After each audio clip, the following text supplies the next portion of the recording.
Et bonsoir à tous, vous êtes sur le Lancer Critique et aujourd'hui on va faire le point sur les modifications qu'apporte la V2 pour les Nighthaunt. Déjà d'un point de vue général, leur mouvement a été amélioré et uniformisé, ils ont à présent un mouvement moyen de 6 sur l'intégralité de la bande. Ensuite, leur coût en points a baissé, ce qui est une très bonne chose car jusqu'à présent ils étaient très chers pour ce qu'ils étaient capables de faire. Par contre, ils ont une véritable baisse en termes de résistance. L'endurance moyenne étant passée de 5 à 4 et les PV moyens ayant été également réduits. Il dispose bien sûr d'une nouvelle réaction. Celle-ci est un peu particulière, ne peut être utilisée que si un combattant ennemi finit son mouvement à 3 pouces ou moins d'une figurine. Vous pouvez alors en réaction retirer cette figurine du plateau de jeu et la repositionner, cependant elle doit être à la même distance qu'avant de la figurine adverse.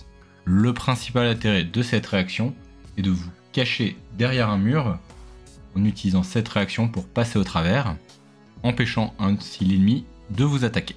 Cela reste assez circonstanciel, mais peut être utile dans certains cas, notamment pour de la défense d'objectifs. Concernant les modifications au niveau des unités, nous avons le Lord Exécutionneur qui a perdu son aptitude, heureusement son prix en points a été grandement baissé. Nous avons également à présent accès à toutes les nouvelles unités, le Crucificator Kruglast, le Scriptor Mortiste, le Nemrod Vol et les gardes du Trône Vol. Statistiquement, les gardes ne sont pas très intéressants, faisant en moyenne 4 points de dégâts pour 2 activations, ce qui fait un petit peu cher pour une unité à 100 points.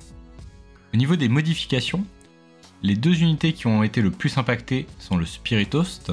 Ses dégâts ont été revus à la baisse, cependant il devient extrêmement tanky, ce qui en fait un choix véritablement intéressant pour toutes vos bandes.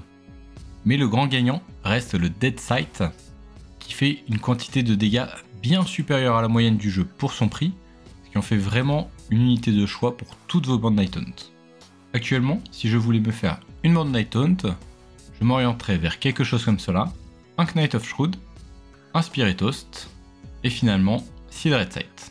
C'est une composition assez basique, les Dead Sight étant là pour faire les dégâts et éventuellement bloquer les figurines adverses. Quant à lui, le Spirit Host va être là pour absorber un maximum de dégâts et s'occuper des objectifs. Et finalement, le Knight of Shroud, le leader, est quant à lui là pour remplir différents rôles, que ce soit dégâts, déplacements ou encore tanky. C'est vraiment une unité un peu passe-partout et très rentable pour son prix. Et merci à tous pour m'avoir suivi sur cette petite vidéo pour les modifications concernant les Nighthaunt. Merci tout particulièrement à mes tipeurs, et je vous dis à la semaine prochaine pour plus de Warcry. Tout sweet!